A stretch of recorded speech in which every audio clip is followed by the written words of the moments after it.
owe me a dish of what?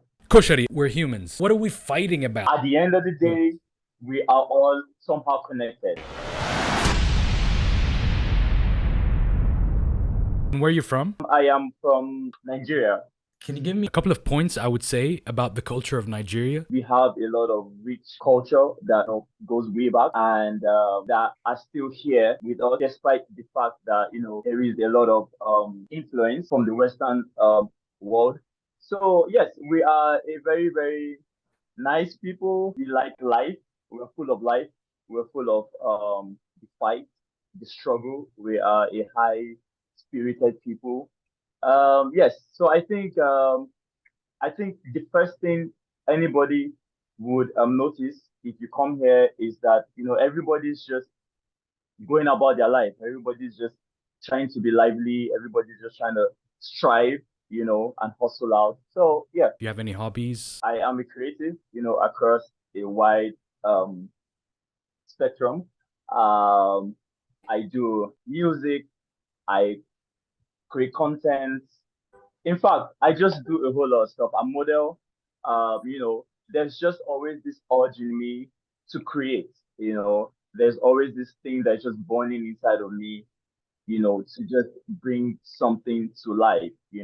It might be graphics, it might be music, it might be pictures, it might be videos, it might be writings, just whatever. I just feel like I am born to create. To bring something into the world. I have my favorite shows. It has to be Rick and Morty. Classic. Rick and Morty. I can binge watch that for like 6 months straight. I have about 6 to 7 songs, singles that I have dropped over the years, and I'm currently um trying to put together my own album. I can relate to when you have cravings for so many things at the same time. You would like you have passion for one too many things. So too. Some people think it's easy, but it's not because it needs more time management than anything else. Like if unlike one that's focused on like one field of like, you know what I mean? Yeah, be cool with the fact that you have so many things that you do. People just feel like, okay, you should have one thing and you should just focus on it. So yeah, Like of all the things that you're doing right now, I know it's a very difficult question. We don't want to give up on anything, you know what I mean, as creatives. But if you were to choose one thing to do in your life, your whole life, what would it be? it would definitely be to play professional basketball. I am also an athlete. Right.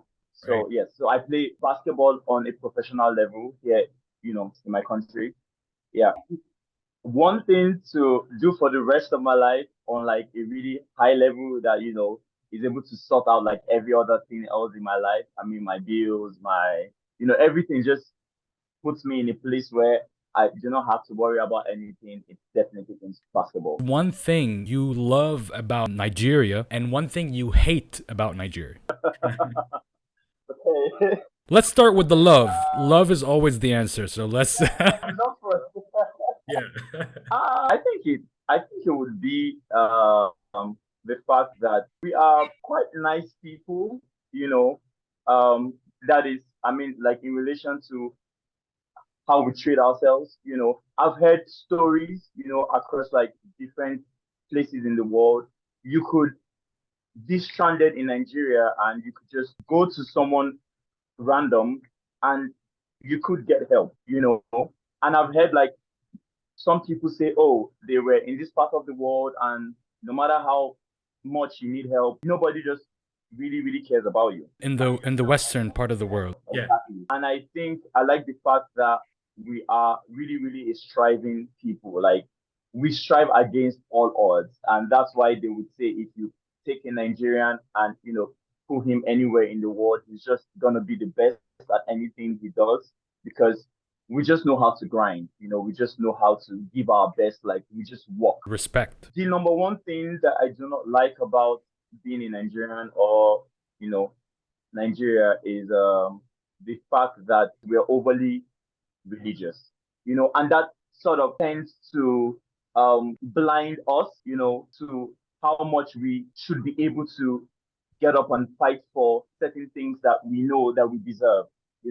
So you just hear people say, "Oh, let's go and pray, or let's pray, or God will do this, or it will be well, it will be well," and then we just keep going, and things are going bad, and nobody's just willing to do anything about it. Are you religious? I am a Christian, Okay. but I do not classify myself as being religious. Like, I mean, to fit into the religious social construct, of my people. Because so here there are like a certain um way that you have to live your life for you to be deemed religious. You know how they create different boxes and they try to fit people into those boxes to say, oh, okay, for you to be this, you have to be doing this and doing this and doing that. I have never liked to fit into certain kind of groups or beliefs or stereotypes. I always like to cut, across all of that. So I would not exactly describe myself as a religious person, but I am a spiritual person. I have a very personal and close relationship with my creator, and as long as I'm able to feel that, I absolutely get what you mean, and I feel like you know what I noticed. I feel like this is a generational thing. I feel like people our age they tend to be outside that box, not necessarily because they don't believe in God or they don't want to be religious, but it's just they don't want to be constrained by certain traditions that might yeah, not allow them to act in the modern world, especially if you're creative. You know what I mean? Like you can be religious, but in your own way. Like you want to be outside that box that our ancestors kind of like stayed in their whole life. for me, the, I, like I got to realize that there is a very very thin line between religion and culture. Right. And you would find out that, you know, that a lot of rules and regulations that, are being set up is being foiled by our culture and our traditions. The reason why I'm saying this is because you get to find out that there is a particular way that people who practice the same religion you practice dress and act, in other parts of the world. And then you in this part of the world practicing that same religion cannot, just because the tradition and cultures are, you know, two different things. So you get to ask yourself, isn't this the same thing that I'm practicing as this person? So why can he have a tattoo? Why can he be able to have piercing and still be able to preach or still be able to deliver a sermon? And then where I'm from, because I'm in Africa, and then based based on our traditions and culture, we do not appreciate having like being inked and having, you know, piercings. So you just get to find out that they get to try to merge the religion and the culture together. So I think it's a very big reason why we now, in this space, in this time, Right. are beginning to pull out from, a lot of their, yeah. You're saying that we get to differentiate culture and religion. Even here, you get to find out that, okay, you can see like you would have maybe four different churches, and they all have four different doctrines. Now, this just goes a long way to show you that those things are being set up by the lead or the head of those places based on how they feel that you should appear or you should practice the religion. So you find out that for some churches they would allow women wear short skirts, and then you now find out that, like in other places they will say, "Oh no, you can't do that." And we're in the same country practicing the same religion, but like every church and everybody has their own different rules and regs. So it just sort of brings this whole confliction that, okay, like, are we not doing the same thing? So why are you saying I can't do this and this other person say, Right. "Oh no, come to mine, you can do this here."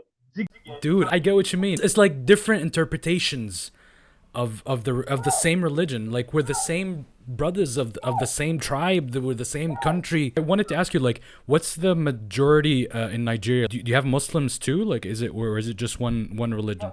Muslims and Christians, Muslims and both Christians, religions. and it's really hard to tell. It's really hard to tell which is more than the other because Nigeria is a very, very large, very, You know what? I love this because it so doesn't matter. You know what I mean? Because I feel like numbers and yeah, statistics are what dividing us yeah. as a people around the world, for real. What stereotype do you have about Egyptians? So first things first, I am completely not a stereotypical person. I hate stereotypes.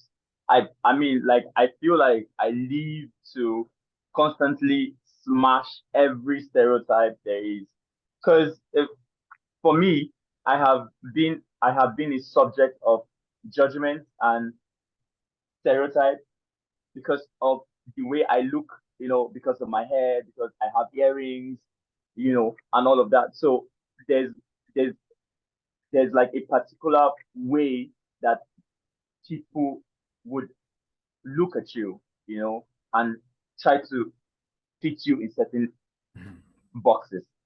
What are we fighting about? Like, we can have different opinions, we can, say this and say that, but like, people tend to blow it out of proportion and take it to lengths that are like, waste of time sometimes. You said something that we can all have like different beliefs and different opinions, and we can all still agree to disagree and everything. But I feel like some people just tend to be overly emotional about what they feel or what they believe, and that drives them to maybe spite or hate somebody else who isn't like on their side, so it's just crazy. But I feel like the way the world or the planet has been um designed, there will always be something to cause division between human beings. It's just really crazy if you look at it from like a wider lens. Like I mean, like even if you say, oh, okay, we all have one religion, even in each their different sects, these people will come and say, oh no, this There's always gonna be a problem. That's true. That's so true. If we all had the same religion, there's always gonna be something. We're probably gonna fight about colors. something, even if we all have the same color, someone might be like, okay, fine, we this set of people we have more broader nose. Yeah. So we're going to now identify ourselves as a group of people, and then we're going to fight for a cause. We're not going to fight for our rights and say, oh no, we are being um I don't know, treated badly. And then there's this other group that are going to say, okay, fine, our nose are more pointy. So we're going to I love the fact that we are like in a new space, like in a world where you can literally do stuff with people that you haven't seen before virtually. I have some people on my album that I have never met before. Wow. What's the biggest challenge you've overcome in your life? So now the fact that I am a Nigerian, there's this thing we say, like as a people, that if you are a Nigerian born in Nigeria, life is already leading you 1-0. If you do not come from a privileged home, life is leading you 2-0. Damn. Like yeah, Uh, we say that to just joke around. I mean, first things first, the fact that you are being born in Nigeria, it just means that there's a whole lot of limitations everywhere around you. This isn't a place where you can dream and then achieve it. I mean, it doesn't work that way because the system is designed to, okay, first things first, there's not even system design. So, I mean, hmm. that just makes everything even worse. So I think like for me, the biggest thing I've been able to overcome is the fact that I am a Nigerian in Nigeria, and then I don't exactly come from a lot, like my background. It's not like I have parents who were rich and wealthy or super connected, and say, okay, fine, you're done with school now, okay, go work in my company, take this position, or okay, oh, you want to go into creating content, okay, fine. I'll do this for you, buy your gadget or like anything you need, sponsor you here or there. You get it's just been hard. So it's just been breaking barriers upon barriers, no matter how hard it is, you just keep striving, you just keep making the most out of any single thing that you can do. So I think for me, the major thing I have been able to to overcome is being a Nigerian. You gotta have to look for it in a more difficult way, the unusual way. Aside not having the opportunities that you need, is the fact that these things are not exactly appreciated in this part of the world. You True. know, they, how do I put this now? They expect you to be like a doctor, like an engineer, the traditional jobs. Exactly, exactly. Like they do not recognize creatives. There is no value to it. You know, I think it's now that things are even getting slightly better. That we are trying to get the what for the work that we do. But like otherwise, you come out and say, "Oh, I am a graphic designer," and then it's like, "Oh, okay." You just literally get to move a mouse here and there, make some few clicks, and then somebody's just gonna feel like they can pay you some really small money for what you do. So that's also why you would not have everything that you need, because the people in places that are supposed to do that do not value the things that you do. So I mean that just makes it even worse.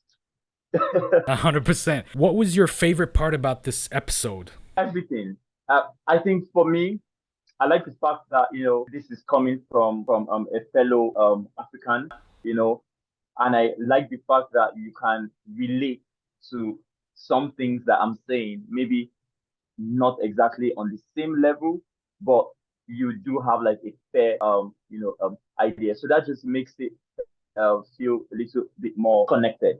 Likewise, man. I wish you all the best of luck. Very impressive work. Do you want to say anything? I'm just gonna say to anybody who would happen to watch this, it doesn't matter where you're from, in the world or anything. The first thing that we should all know is that we are all the same. It doesn't matter what color of skin you got or how twisted your tongue is. It is great to feel and be a human being first and treat every other person, as that first. And yeah, because I feel like if we have that, then the world would be likely a better place. Like if everybody just goes around showing a random act of kindness, I feel like it's gonna make the world a better place. And to my fellow creatives, yes, I know it's tough. It's really, really tough out there, especially for people like me in this part of the world.